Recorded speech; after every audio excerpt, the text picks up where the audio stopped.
Welcome to another edition of the ISP podcast. I'm your host, Sahil, here with Ishana, continuing our coverage of the U.S. women's national team in the Olympics. Quarterfinal match today against Japan. The journey continues, Ishana. The journey continues, but it was a very tough match, very dicey match, which the U.S. won through a Trinity Rodman wonder strike in extra time. Lot to talk about. Let's get into it, Ishana. Let's get into it. Yes, a lot to talk about. I think everybody would agree that this was the US women's not their best game.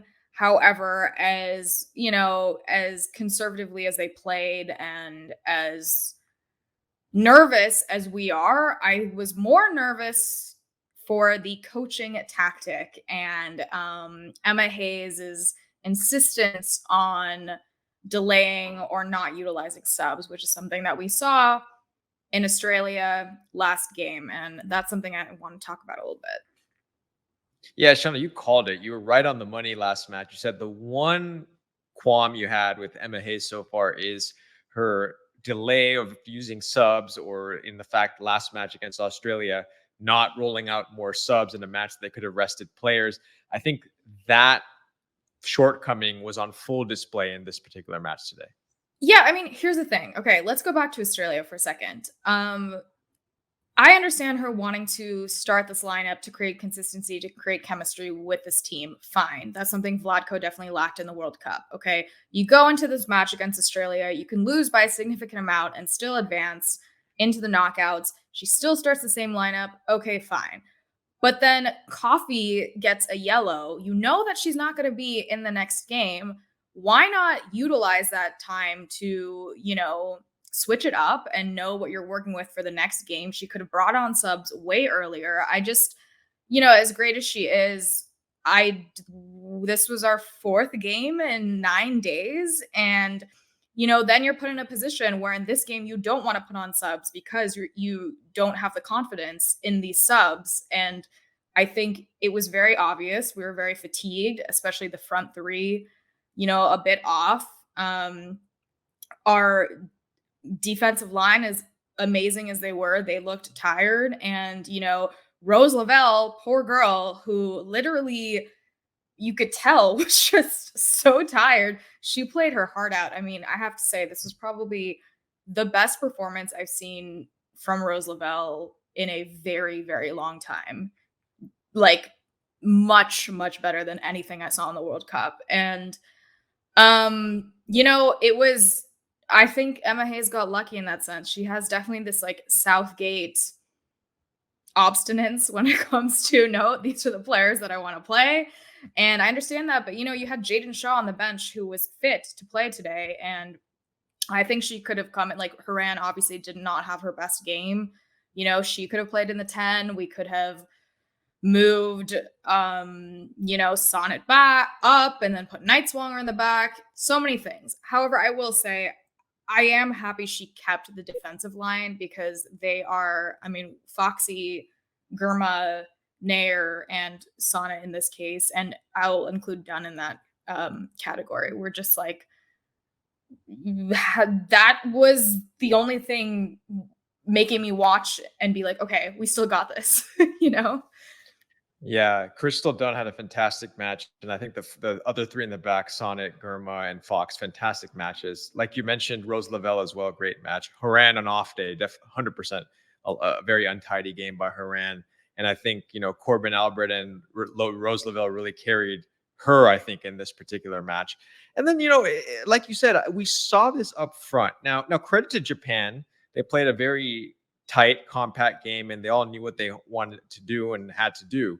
But whenever Japan got opportunities, excluding the fantastic strike, which we'll get to in a second, I always was more worried that Japan was going to be the ones to score instead of us. Yeah, I mean, so Japan comes out, right? They come out playing a 5-4-1. They obviously come out with very clear tactics. They start kind of pressing and then quickly move into a low block, like you said, playing very compactly. And that's tough to break down. Also, Emma Hayes is familiar with some of these players like Micah, who she has personal relationships with. We know what to expect with Japan, right? But that being said, like, I don't understand why we were playing so conservatively. And I don't know again if that was a coaching call or if it was the players kind of playing tentatively, but even, a player like Corbin Albert, who I will say as a whole has, I think ever since the scandal, you've seen that she's sort of played a little bit more tempered. She's afraid of making mistakes. She's Tentatively, very yeah. tentatively and like very everyone was just too tidy, like you said. There was just no, because then you saw when Trinity Rodman did make those runs, when Sophia Smith did make those runs, like we can beat these players, we can get past them. And I don't know why we probably had like a million passes like between our back Yeah. line. Yeah, Naomi Girma at a time, I think, had probably touched the ball more than anyone else on the team. But okay, let's talk about the Wonder Strike, because Trinity Rodman is having some kind of tournament, and I think in a moment where it really looked like, are we going to go to penalties? Japan has eliminated us on penalties before. It was just a beautiful ball from Crystal Dunn to Trinity Rodman. Awesome.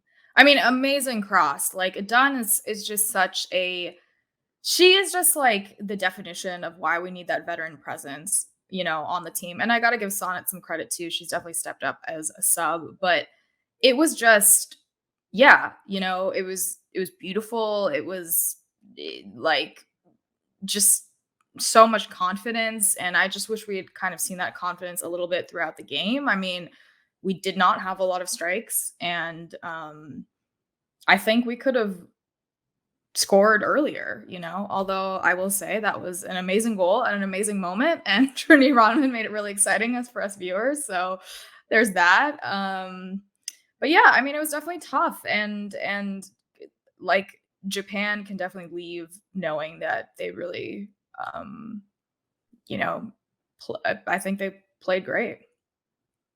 Yeah, Hasegawa in particular played a fantastic match. And you know, look, I think we were, to be quite frank, we were all nervous as US women's national team fans watching that game. Anyone who said they weren't, this was not one of those matches where I think you felt, okay, sooner or later the US women's team is going to break them down. Like in the Costa Rica match, they were never really threatened. You knew that it was a 0-0 tie with Costa Rica playing a low block, but that was never an issue.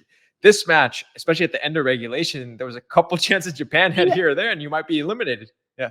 The end of regulation, I would have probably blamed Hayes had they scored because I mean everybody looked tired. We looked so sluggish, and even like Julie Foudy, who's commentating the game, kept saying over and over again, like there was nothing more to say except why are we not bringing on, some subs? And Foxy, unfortunately, I don't know if we're gonna have her now for the next game, and she's such an amazing player. I don't know. I might be biased. Maybe she's one of my favorite players, but I always think she's like, I just don't think people talk about her enough, I guess. Like everybody talks about Girma, Rodman as they should, but this is a player who I don't think it's talked about enough. But yes, it was extremely, scary. Even that little ball she had where she accidentally, fouled the player right outside the box. It becomes there were just, scary moments. And Nair had to come up big with that coming out with that punch. Just so many moments. It was a nerve-wracking game. And it would have been such a shame if they would have gone out in this way had it been because they were just playing scared, honestly. Fatigue. Yeah, scared and Fatigued, fatigued. scared. So I mean, I don't know if I mentioned this, but I think this is our fourth game in 9 days. Like, that's not yeah, I don't know if yeah, Emma Hayes is used to this sort of pace of the tournament where it's, the stakes are different. yeah. You can't play these players the way you would, in a club environment. You can't, it's just a completely different animal. Do you feel moving forward? Do you feel that Emma Hayes is going to learn from this match? I think now, okay, look, but despite all of this, the US get through. We make it through to the next round. We're going to play Germany in the semifinals, a rematch. So I guess what would you like to see moving forward? Let's take it from there. See, it's tricky now because she set herself up in this situation where I don't know if I even have confidence in these subs coming in because of the precedent she's created. But I I think if something's not working, like it wasn't here, bring somebody on in the 75th minute, okay? You cannot wait that long. 70th, 75th minute. I would just like to see that happen. And, it doesn't have to be such a stretch. Like, obviously, Haran didn't have her best game. She does make these passes here and there that don't connect, but I still believe she is very it's just hard to replace her. Like, she's Yeah, it's still when hard. she's on and she offers that. I think Coffee coming back is obviously going to make a tremendous difference. And um there's a couple balls too where some of the front three weren't in position. I think it needs to be said, like, you need to be up there. There needs to be a sense of urgency when you're up there. And I'd like to see, I guess, more of that. And, I think she was a little overconfident, I want to say, in being so resolute in this coaching tactic a la Yeah. Southgate. So I think maybe I would say hopefully she adjusts. So I would like to see just subs come on earlier if it's not working. If it is, fine. Yeah. And then there's a possibility we might see Tierna Davidson right back in the next match. So that's Yes, Tierna good. Davidson. Hopefully we can. Although I will say that wasn't. I mean, it's great that she's offered as on reserve, but that wasn't her issue, in this particular match. But even Lynn Williams, for example, a player who maybe doesn't have the best ball control, she's so fast. I mean, she loves to score, obviously. Look at the NWSL. I mean, she could have brought her on earlier. I mean, it was things Yeah. like that, I think. Especially when you're seeing that stuff is not working up front. But anyhow, the US women get through to the next round. Took a wonder goal by Trinity Rodman, but they make it. They will play Germany in the next round. Let's hear from all you fans out there. Do you think Emma Hayes was too slow in the subs this particular match? Is there ways to improve? For those of you enjoying these videos, please subscribe to the channel.